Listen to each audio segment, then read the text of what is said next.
2017년에 출판해서 5년 동안 기독교 서적에서 이제 베스트셀러로 많은 그리스도인들에게 거룩한 도전을 주고 있는 책이 있습니다. 예전에 제가 한번 소개를 한 적이 있는데요.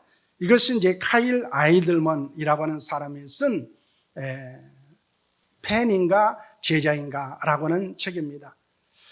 그런데 이 책은 지금까지 예수님의 팬으로서 살았던 많은 사람들에게 예수님의 제자로 살겠다고 하는 결단을 일으키고 있습니다.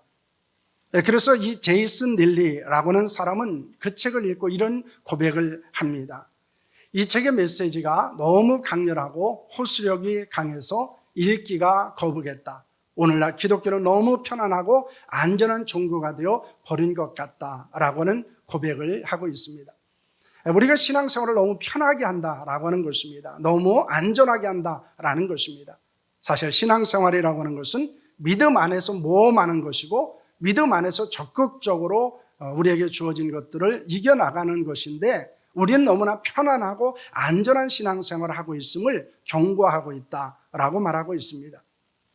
이제 안산동산교회를 섬기셨다가 지금은 은퇴하신 김인중 목사님은 이 책을 읽고 난 후에 추천서를 이렇게 쓰고 있습니다.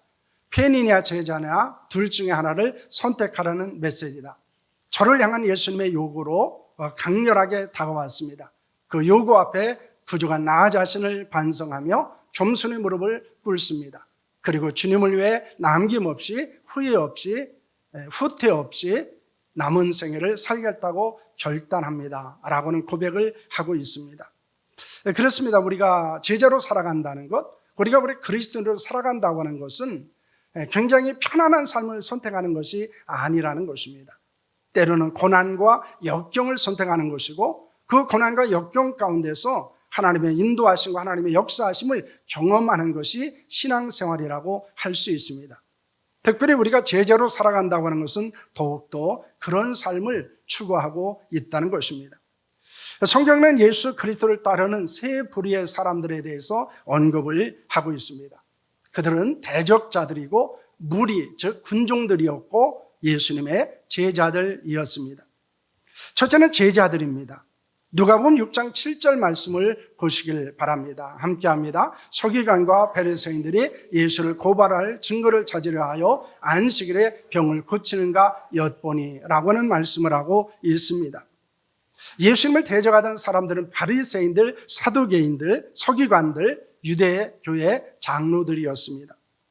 이들은 예수님이 하는 말과 하는 행동에 대해서 매우 관심을 갖고 있었고 계속해서 예수 그리스도를 따라다녔습니다. 그들의 목적은 예수님이 올무에 걸리면 예수님을 고발하기 위해서 따라다닌 것입니다.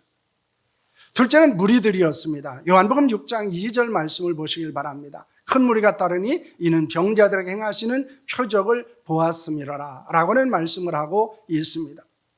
성경에서 이 많은 무리라고 하는 단어가 나오는데 이들을 때로는 군중들이라고 부르고 있습니다. 예수님을 따라다녔습니다. 이들은 자신의 필요와 호기심을 위해서 예수님을 쫓아다니던 사람들이었습니다. 자신들의 필요가 채워지거나 때로는 그것이 채워지지 않으면은 예수 그리스도를 떠났던 사람들이었습니다. 그것을 알기 때문에 유대 지도자들은 군중들을 충동해서 예수님을 십자가에 못 박으라고 소리를 지르게 만들었습니다. 셋째는 제자들입니다.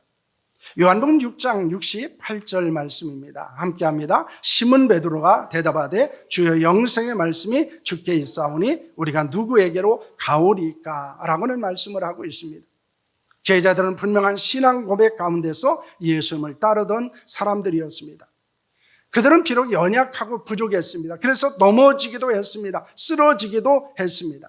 하지만 그들은 끝까지 예수 그리스도를 떠나지 않고 따라다녔던 사람들이었습니다. 그들에게 있는 차이는 무엇입니까?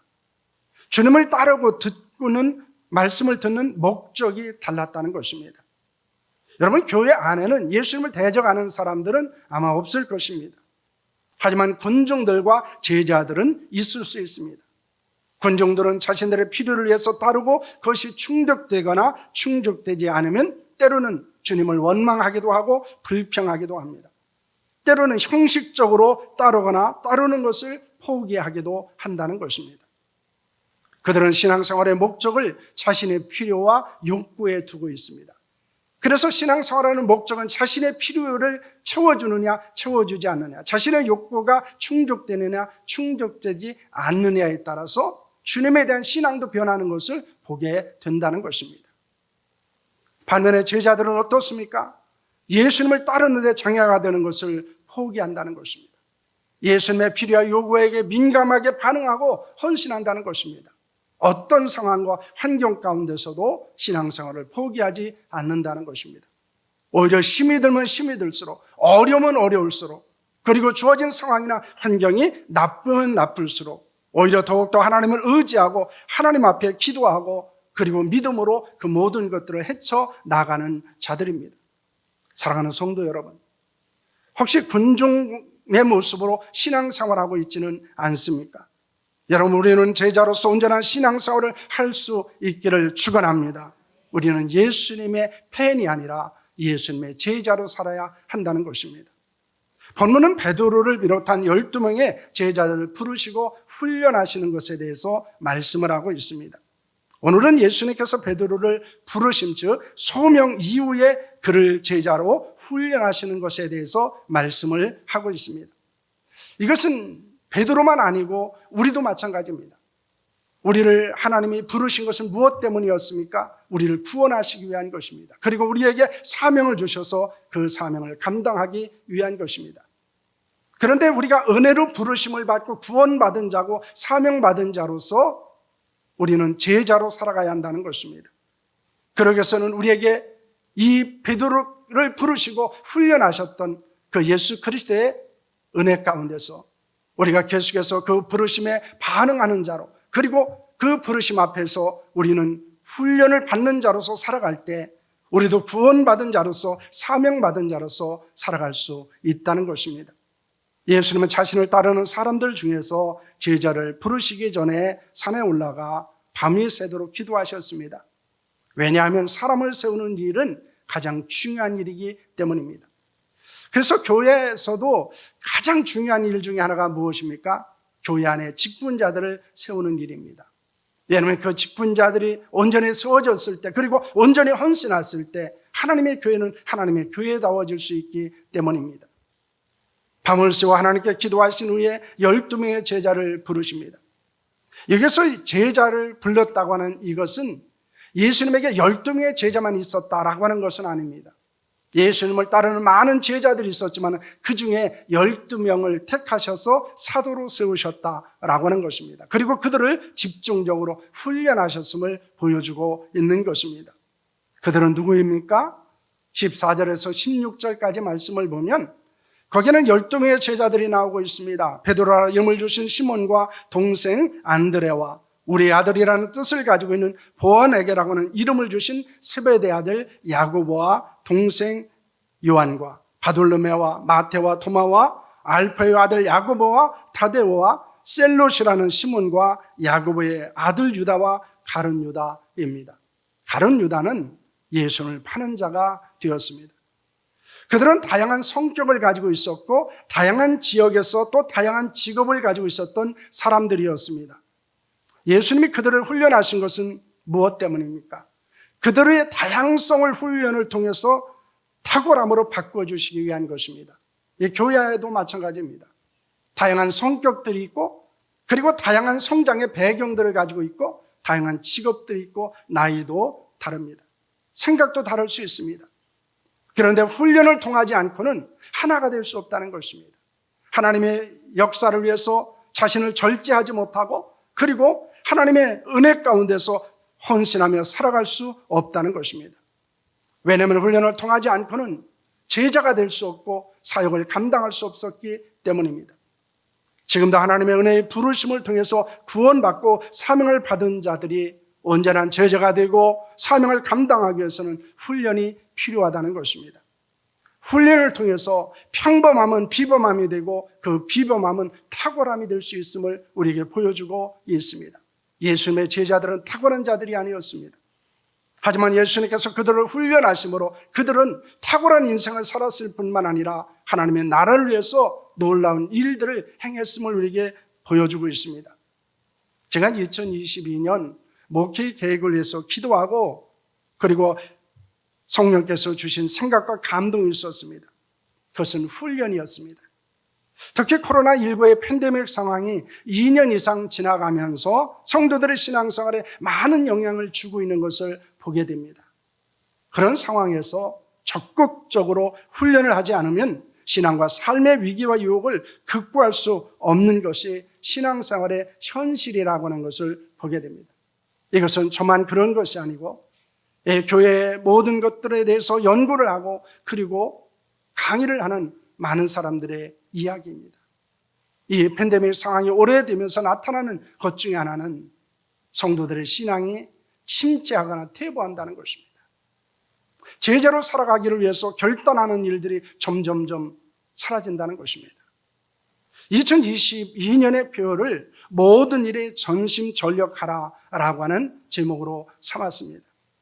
디모데전서 4장 15절의 말씀을 보시면 이렇게 되어져 있습니다. 함께합니다. 이 모든 일에 전심전력하여 너희 성숙함을 모든 사람에게 나타나게 하라 이렇게 말합니다.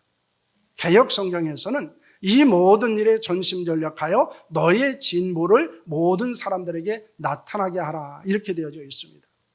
여기서는 전심전력하여 성숙함을, 영적인 성장을 그리고 믿음의 진보를 사람들에게 나타내라라고 하는 것입니다.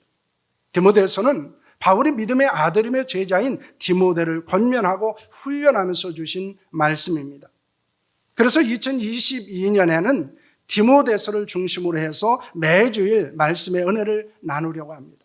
특별히 디모데 후서는 제자 훈련의 관점에서 쓰여진 것으로 볼 수 있습니다.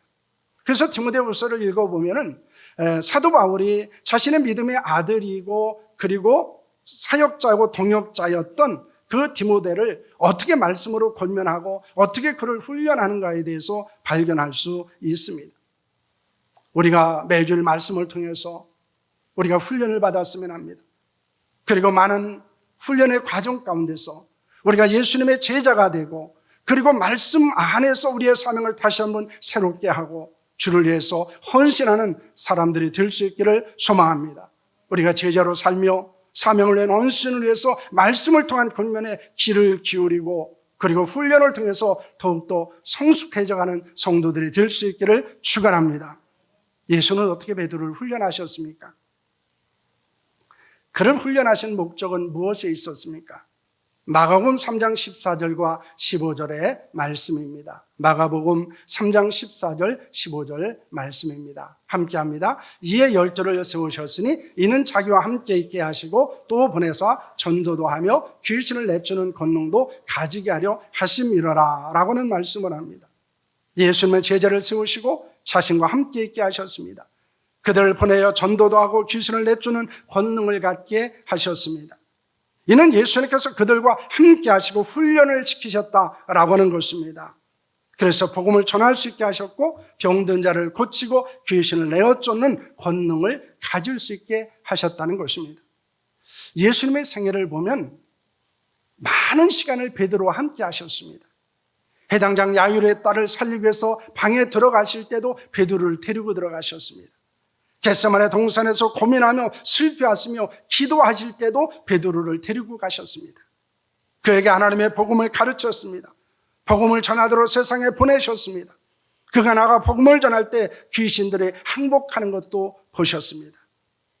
예수님을 떠나거나 부인하지 않겠다고 장담을 했지만 그가 넘어졌을 때도 예수님은 그를 버리지 않고 그를 다시 일으켜 세우셨습니다. 그러므로 예수님께서 부활하시고 승천하신 후에 복음을 전함으로 교회를 세우는 자가 됩니다.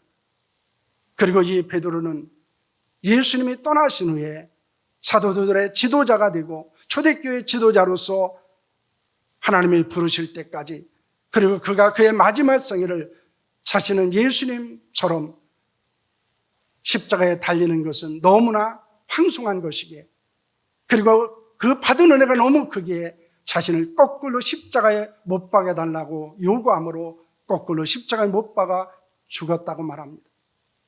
그가 그렇게 될 수 있었던 것은 무엇에 있습니까?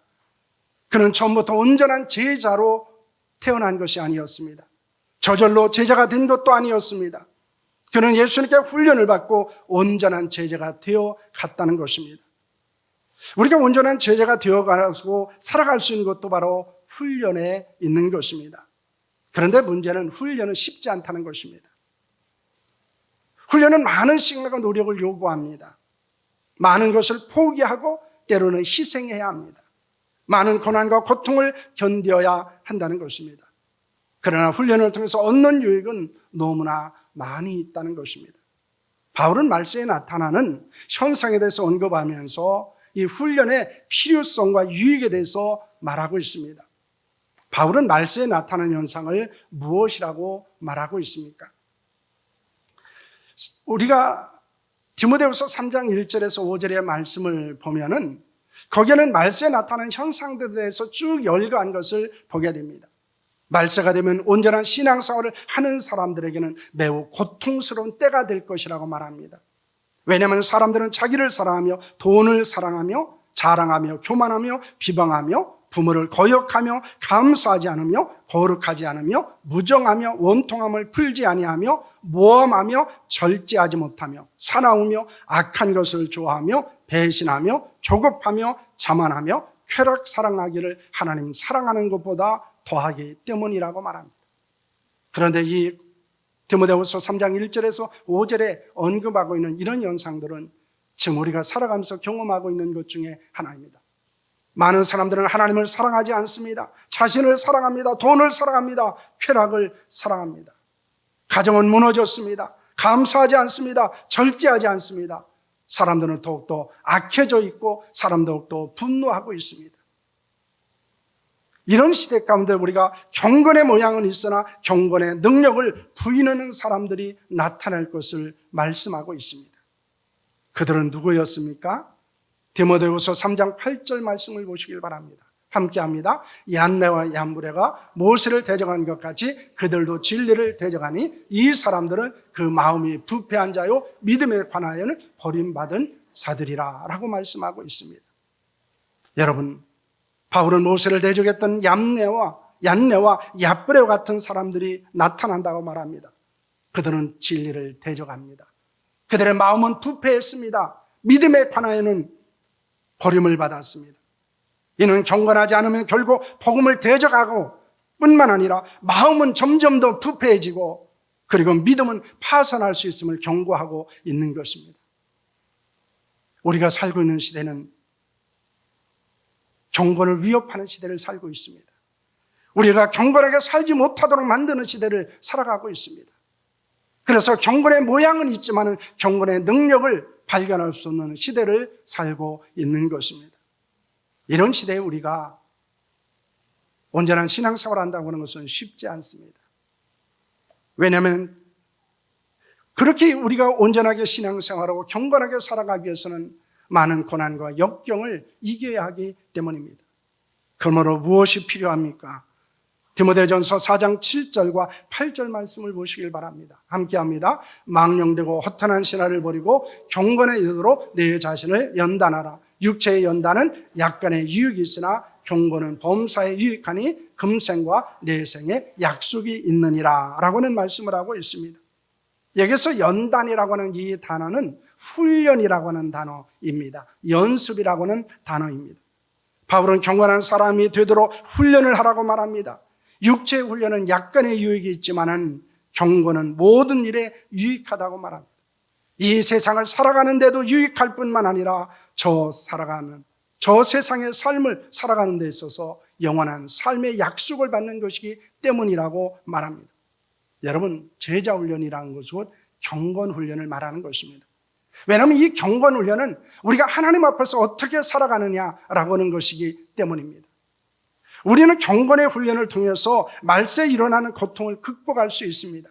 타락한 사람들과 함께 살며 영향을 받지 않을 수 있습니다. 오히려 그들에게 놀라운 하나님의 은혜를 전하고 그들을 변화시킬 수 있습니다. 경건의 모양만 갖춘 자가 아니라 경건의 능력을 나타낸 자로 살아갈 수 있습니다. 우리는 경건을 통해서 형식적인 신앙, 외식적인 신앙이 변하는 것을 경험하게 된다는 것입니다. 말세가 되면 나타나는 현상 중에 하나는 사람들의 신앙이 형식적이라는 거예요. 외식적이라는 것입니다. 여기서 형식적이라는 것은 마음이 없이 한다는 것입니다. 신앙생활을 하는 데 있어서도 온 마음과 뜻과 정성을 다해서 하나님을 사랑하지 않습니다. 최선을 다해서 신앙생활하지 않습니다. 사람에게 보이려고 신앙생활합니다. 사람이 볼 때와 사람이 보지 않을 때는 신앙생활의 모습이 다르다는 거예요. 여러분, 그런데 이 경건의 훈련을 통해서 우리는 진실한 신앙, 온전한 신앙을 회복할 수 있음을 보여주고 있는 것입니다. 우리는 거룩하고 능력 있는 예수 그리스도로 살아갈 수 있다는 것을 믿으시기를 바랍니다.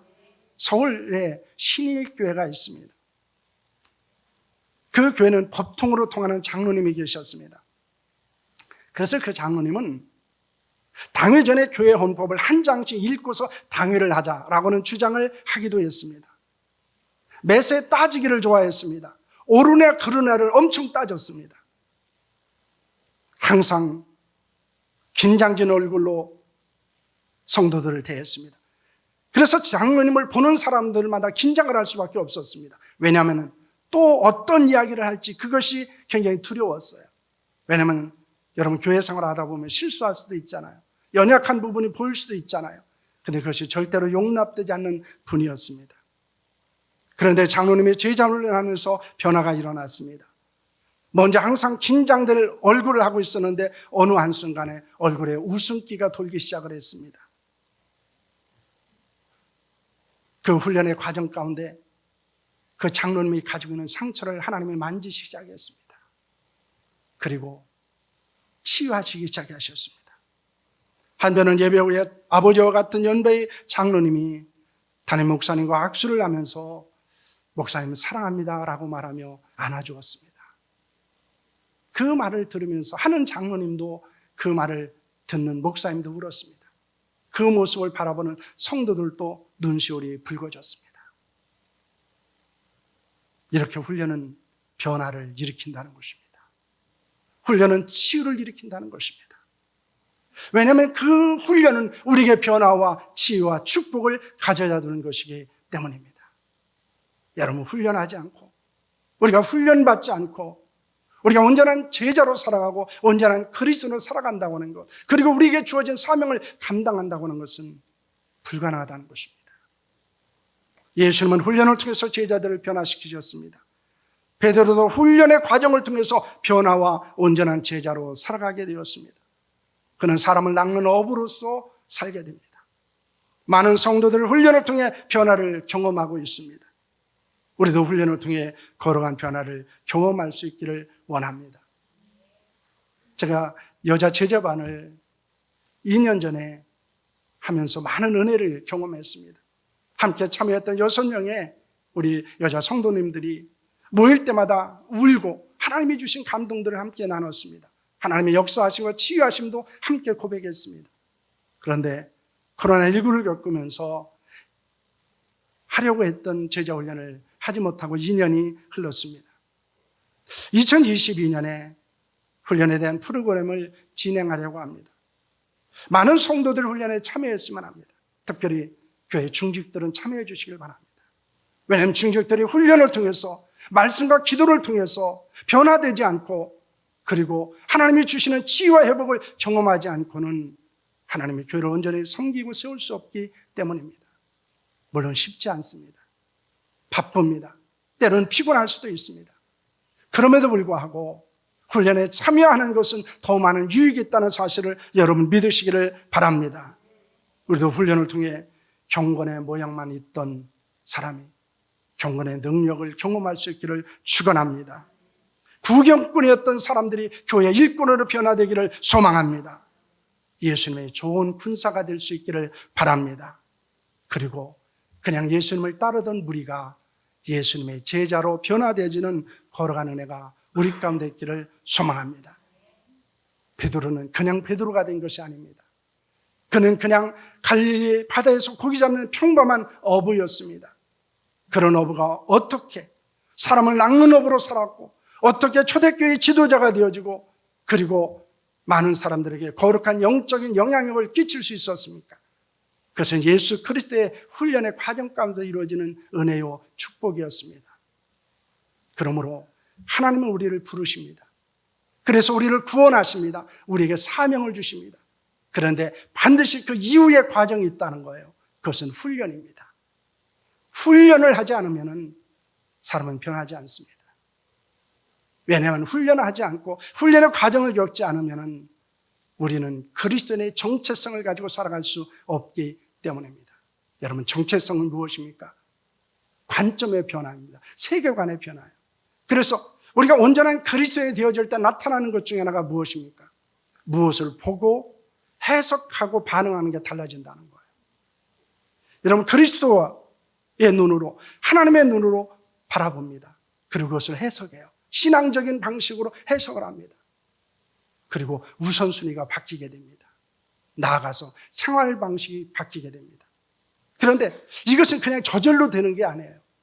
우리가 그냥 신앙생활을 오래 한다고 여러분, 우리가 신앙적인 눈으로 무엇을 보고 해석하고 그리고 그것에 반응하지 않습니다.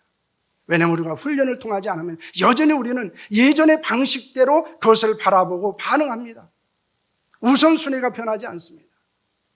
뿐만 아니라 생활 방식은 더 변하지 않습니다. 그런데 이 경건의 훈련을 통해서 우리는 변합니다. 정체성이 변합니다. 모든 것을 보고 그것을 해석하고 반응하는 것이 변합니다. 우선순위도 바뀝니다. 생활 방식도 변합니다. 그것은 훈련을 통해서 주어지는 은혜요 축복이라는 것을 여러분 믿으시기를 바랍니다. 베드로는 그렇게 훈련을 통해서 변화되었습니다. 그리고 위대한 하나님의 역사를 이루어가는 자가 되었습니다. 우리가 이것을 기억하면서 우리가 2022년에 여러분 많이 훈련에 참여하시길 바랍니다. 그리고 여러분 개인적으로도 여러분 경건훈련을 하셔야 됩니다. 경건훈련의 가장 기초적인 것은 성경을 읽고 묵상하고 적용하는 삶을 살아가는 것입니다. 그렇기 때문에 이것은 그냥 개인적으로 할 수 있는 거예요. 아침에 일어나셔서 여러분 성경을 읽으시면 됩니다. 5분, 10분이면 한 장 정도는 읽어요. 그리고 그 말씀을 갖고 기도하시고 그 말씀대로 살아가려고 노력하시는 것입니다.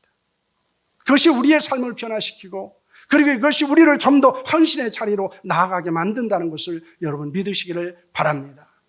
그러므로 훈련이 변화시킨다는 사실을 우리가 기억하면서 우리가 훈련의 과정 가운데서 하나님이 주시는 은혜를 경험할 수 있기를 축복합니다. 앞에 있는 걸 읽고 마치도록 하겠습니다. 시작. 온전한 제자가 되었다. 사람을 낚는 업으로 살았다. 경건의 능력 있는 자가 되자. 부경꾼이 일꾼이 되자. 좋은 군사가 되자. 무리가 제자가 되자. 여러분 기도하겠습니다.